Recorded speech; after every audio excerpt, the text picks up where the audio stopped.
Good afternoon, everybody. It is Friday the 13th here at the International Air Modeling Center. It's time for another episode of AMA Air. Coming up today, we're going to tell you all about the stuff going on behind me. It's MultiGP's International Open.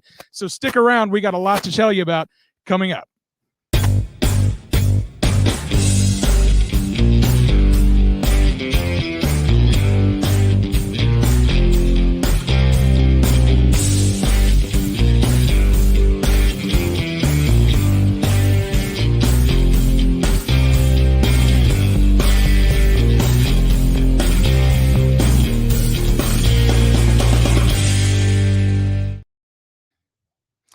Well, hello, everybody. Welcome to another episode of AMA Air. We are live here on site at the International Air Modeling Center for the MultiGP International Open. This is the world's largest drone racing event.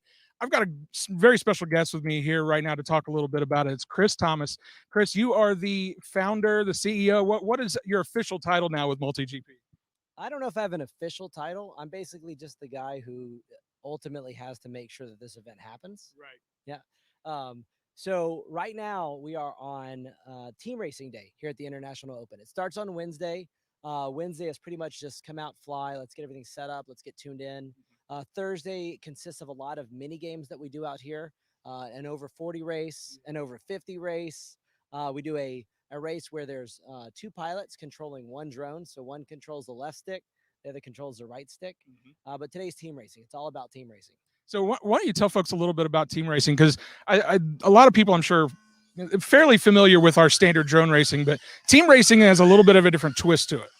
Yeah, well, what's really exciting about the team racing out here is it's nonstop. So each team who's competing will start by trying to qualify. That means for 24 minutes, they are racing nonstop. When one drone comes into pit, they disable it with a switch, and immediately the next drone launches out. So whatever team can put up the most laps, that'll determine qualifying order. The top 6 teams will move on to the finals. So we've got the finals for the team racing coming on later today. Tomorrow is kind of the main event, though, right? This is World Cup Day on Saturday. Why don't you tell folks a little bit about what's going to be going on there? Well, Saturday is when we put on all the finals. So we have a separate track, which is for rookies. At the rookie track, we'll do a final specifically for pilots who have qualified as rookies. We'll do an intermediate final. We'll do an X-Class final, which is by far the most terrifying final. Imagine if you took 4 lawnmowers, zip-tied them together, and then took off the protective shroud and launched them into the air. There's control. We've got a lot of safety room, but even then, it's terrifying to see something as large as that is move as fast as it does around the course. We're talking about about 1,000 millimeters from diagonally from motor to motor. These things are absolutely huge, and to see them in person is truly one of those things you never forget. Yeah, the only thing that I would say would be equivalent in terms of up close and still terrifying would be RC helis like Urcha last week, right. For sure. So we've got a lot of stuff still to go here. Again, we're doing qualifying right now at the World Cup course. As you mentioned, team racing is going to be going on a little bit later today. There's something else I wanted to talk to you guys about, and we're going to bring somebody else on here. Kelara, if you want to come join us real quick. You guys are starting this new initiative that you just announced yesterday, I think. So I was wondering if you could tell us a little bit about it. So we started Women's MultiGP.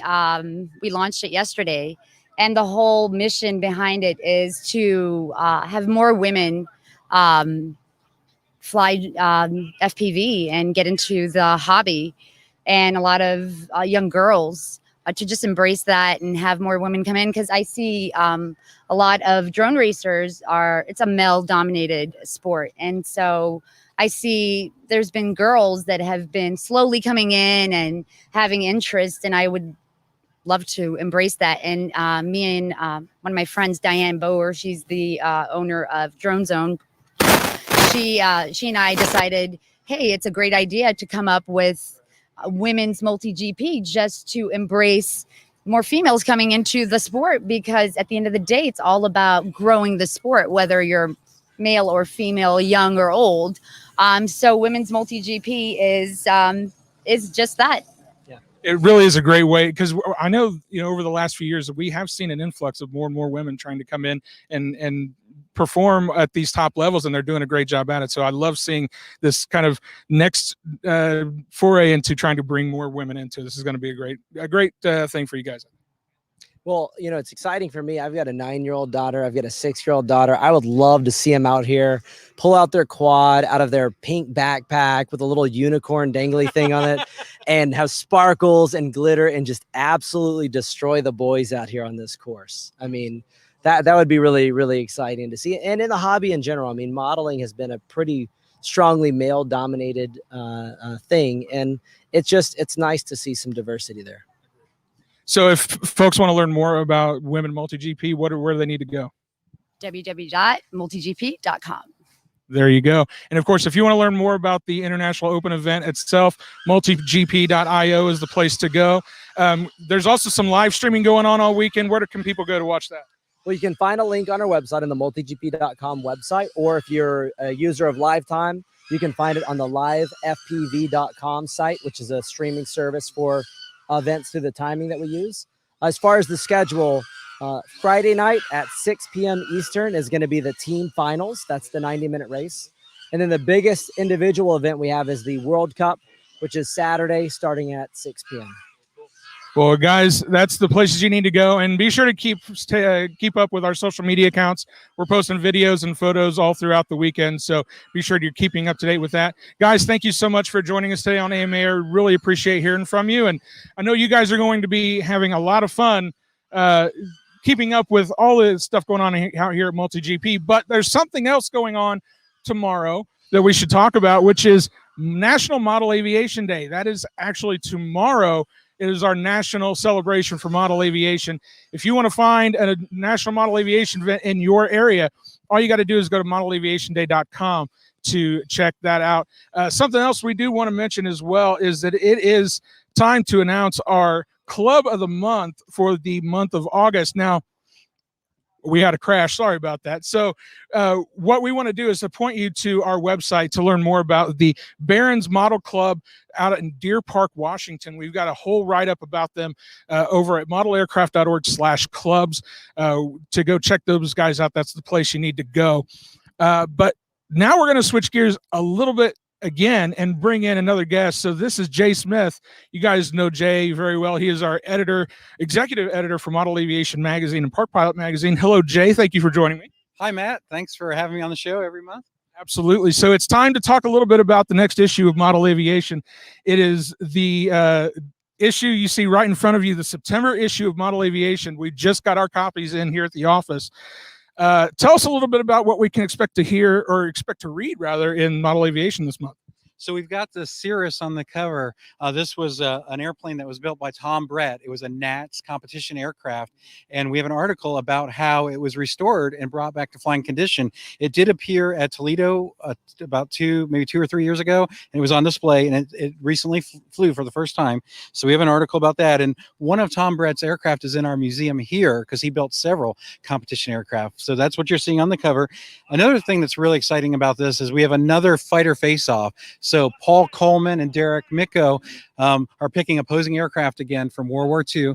This time they're park flyer-sized aircraft. Last time they were larger aircraft. This time they were park flyer-sized aircraft. So it kicks off here in this issue, in the September issue, and it'll continue on into the October issue. So we're really excited about that.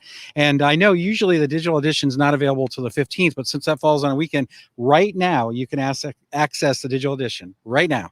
All you got to do is go to modelaviation.com/digital. If you're a digital subscriber, you can get it right now. And you can learn all about all these articles. You mentioned the Fighter Face-Off series. I love the original Fighter Face-Off series. I'm super excited to see what cool airplanes they got together for this one. Yeah, it's going to be a great thing that'll continue through the October issue, and it'll wrap up in the November issue. We'll have free plans for both aircraft like we always do. I also want to share, obviously, next Friday is my next show, Model Aviation Live, and I'm trying to get a special guest. They haven't committed yet, but I will tell you that they are a guitar player and from a band that everyone will know, and they're a modeler, and they've been a modeler and an AMA member for 50 years. And if you want a hint, if you want to do a little research, the person I'm talking about developed the Rockman, the headphone amplifier that you could plug into, called the Rockman. So if you look that up, or you know who invented the Rockman, That's who I talked to yesterday, and I'm hoping to have him on the show next week, but no promises. Well, I'm looking forward to that. Certainly, again, that's going to be Model Aviation Live with Jay Smith. That is next Friday, 3 p.m. Eastern at modelaviation.com/live. If you guys want to tune in live for that, of course, you can watch it after the fact as well if you can't join us live. But if you join us live, you can ask questions in the chat, and it's a great time, and I'm sure you guys will enjoy it as much as I do. Well, Jay, thank you so much for coming out and joining us here on site for AMA Air and for the International Open. We really appreciate it. Well, when you asked me to come out to the event, I mean, I really couldn't decline. I wanted to be out here anyway. Exactly. Thanks for having me. Appreciate it, Jay. Well, guys, we want to thank you so much as well for joining us here on AMA Air. This has been another great episode, and we look forward to seeing you guys on the next one coming up in just a couple of weeks. So until then, we'll see you guys next time.